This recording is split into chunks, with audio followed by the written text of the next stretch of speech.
ഇന്ന് ഞാനിവിടെ നിങ്ങൾക്കായിട്ട് തയ്യാറാക്കി കാണിക്കാൻ പോകുന്നത് നല്ലൊരു ഗരം മസാല എങ്ങനെ വീട്ടിൽ തന്നെ നമുക്ക് പ്രിപ്പയർ ചെയ്തെടുക്കാം എന്നുള്ളതാണ്.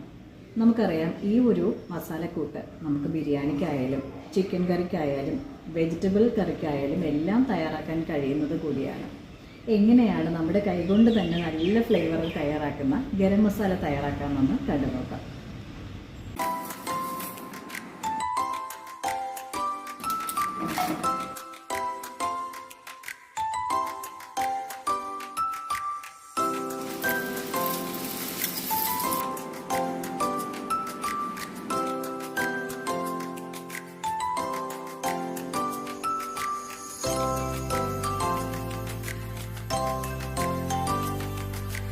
അപ്പോൾ നമ്മുടെ ഗരം മസാല തയ്യാറാക്കുന്നതിന് ആദ്യം തന്നെ നമ്മൾ ചെറിയൊരു പാന് അടുപ്പിൽ വെച്ചിരിക്കുകയാണ്. നമ്മൾ ഓരോന്നും സെപ്പറേറ്റ് ആയിട്ടാണ് വറുത്തെടുക്കുന്നത്.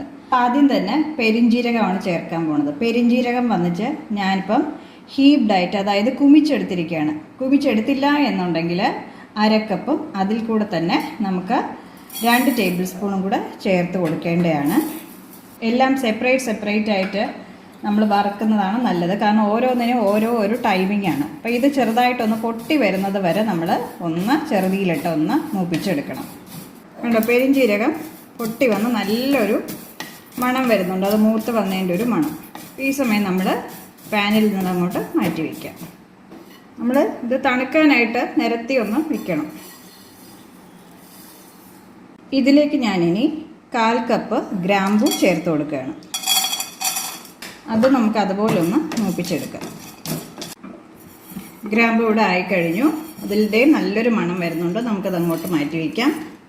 ഇനി ആ പാനിലോട്ട് നമ്മൾ കറുവപ്പട്ടയാണ് ചേർത്ത് കൊടുക്കുന്നത്. അതും അതേ അളവിന് 1/4 കപ്പ് നമ്മൾ ചേർത്ത് കൊടുത്ത് ഒന്ന് വറുത്തെടുക്കുക.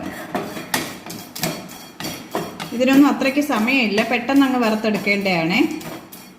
കറുവപ്പട്ടയും ഇവിടെ നമ്മൾ മൂപ്പിച്ച് കഴിഞ്ഞു. അത് നമുക്ക് അങ്ങോട്ട് മാറ്റി വയ്ക്കാം. അതേ അളവിന് തന്നെ നമ്മൾ, അതായത് 1/4 കപ്പ് തന്നെ നമ്മൾ ഏലക്ക ചേർത്ത് കൊടുക്കുകയാണ്. ഏലക്ക ചെറുതായിട്ട് മൂത്ത് വരുമ്പോൾ തന്നെ ഒന്ന് ബൾജ് ചെയ്ത് വരും. അപ്പോൾ അതുവരെ നമുക്ക് അതും ഒന്ന് ഇളക്കി കൊടുക്കാം. അപ്പോൾ ഏലക്ക ഇവിടെ റെഡി ആയി കഴിഞ്ഞു. നമുക്ക് അതും അങ്ങോട്ട് മാറ്റി വയ്ക്കാം. ഇനി ഇതിലേക്ക് നമുക്ക് 6 തക്കോലം ചേർത്ത് കൊടുക്കുക. ഇപ്പോൾ ചെറുതായതുകൊണ്ടാണ് ഞാൻ 6 ചേർത്ത്, അല്ലെങ്കിൽ 5 ചേർത്താൽ മതിയാവും. അതും അതുപോലെ ഒന്ന് മൂപ്പിച്ചെടുക്കുക. തക്കോലം ഒന്ന് മൂത്ത് വരുമ്പം നമ്മൾ അതിലേക്ക് 3 വറ്റൽ മുളക് ചേർത്ത് കൊടുക്കുകയാണ്. അത് വളരെ കുറച്ച് സമയം ഇട്ടത്, അതുകൊണ്ടാണ് ഇതിൻ്റെ കൂടെ ഇട്ടത്. പിന്നെ നമ്മളിതിലേക്ക് ബേ ലീഫ് നമുക്ക് 2 ഒന്ന് പൊട്ടിച്ചിട്ട് കൊടുക്കാം. ചേർത്തൊന്ന് ചെറുതായിട്ടൊന്ന് ചൂടാക്കി എടുക്കാം. അപ്പം നമ്മൾ വറ്റൽ മുളകും അതുപോലെ തക്കോലം ബേ ലീഫ് ഇതെല്ലാം മൂപ്പിച്ച് കഴിഞ്ഞു. അപ്പം നമുക്ക് വറ്റൽമുളക് ചേർത്തില്ലെങ്കിലും കുഴപ്പമില്ല, നിർബന്ധമല്ല. തണുത്തതിന് ശേഷം നമ്മൾ ഇതൊന്ന് പൊടിച്ചെടുക്കേണ്ടതാണ്. നല്ലപോലെ ഒന്ന് ഗ്രൈൻഡ് ചെയ്തെടുക്കണം. തണുക്കാനായിട്ട് നമുക്കിപ്പോൾ വയ്ക്കാം. അപ്പം നമ്മൾ പട്ടയും അതുപോലെ മുളകും ബേ ലീഫും എല്ലാം ചെറുതായിട്ടൊന്ന് തരിതരിപ്പോടുകൂടെ പൊടിച്ചെടുത്തു. ഇനി അതിലോട്ട് നമുക്ക് പെരിഞ്ജീരകം മുതലായവ ചേർത്ത് കൊടുക്കാം. ഇതും കൂടെ ചേർത്ത് പൊടിച്ചെടുത്തിട്ട് വരാം. അപ്പം നമ്മുടെ വീട്ടിൽ തയ്യാറാക്കിയ ഗരം മസാല ഇവിടെ റെഡിയായി കഴിഞ്ഞു. ഉണ്ടോ?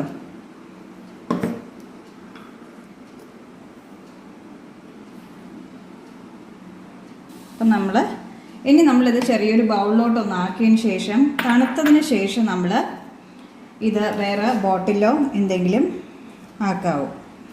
അതുപോലെ തന്നെ നമ്മളിത് ഒരുപാട് സമയം നമ്മൾ വെളിയിൽ വെക്കുകയാണെങ്കിൽ ഇത് ചീത്തായി പോകും. അതിൽ ചെറുതായിട്ട് പൂപ്പൽ വരും. ഇപ്പോൾ നമ്മൾ എന്ത് ചെയ്യണമെന്ന് വെച്ചാൽ ആവശ്യത്തിനനുസരിച്ചേ പൊടിക്കാവൂ. പിന്നെ ഇപ്പോൾ കുറച്ച് നമ്മൾ 2 ബോട്ടിലായിട്ട് മാറ്റി വയ്ക്കുകയോ, എന്നിട്ട് എപ്പോഴും എടുക്കുന്നത് നമ്മൾ സ്ഥിരം ഒരു ചെറിയ ബോട്ടിൽ മറ്റേതല്ലാതെ വയ്ക്കുക. എന്നിട്ട് ഇപ്പം നമ്മളത് ഓപ്പൺ ചെയ്യില്ലല്ലോ. ഓപ്പൺ ചെയ്യുന്നതനുസരിച്ച് അതിൻ്റെ ഫ്ലേവർ പോയിക്കൊണ്ടിരിക്കും. അല്ലാന്നുണ്ടെങ്കിൽ നമ്മൾ ഫ്രിഡ്ജിൽ തന്നെ വയ്ക്കുക. ഫ്രിഡ്ജിൽ വെച്ചിട്ട് നമ്മൾ യൂസ് ചെയ്യുന്ന ആ ഒരു സമയം യൂസ് ചെയ്തതിന് ശേഷം തിരിച്ചും ഫ്രിഡ്ജിലോട്ട് തന്നെ വെക്കുക.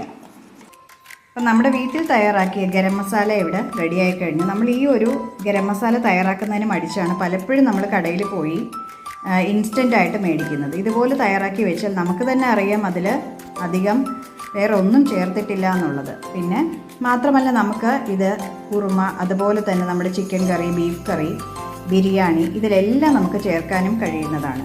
നമുക്ക് ഇതിൽ യാതൊന്നും ചേർത്തിട്ടില്ല എന്നതുകൊണ്ട് വളരെ ഗുണകരമാണ്.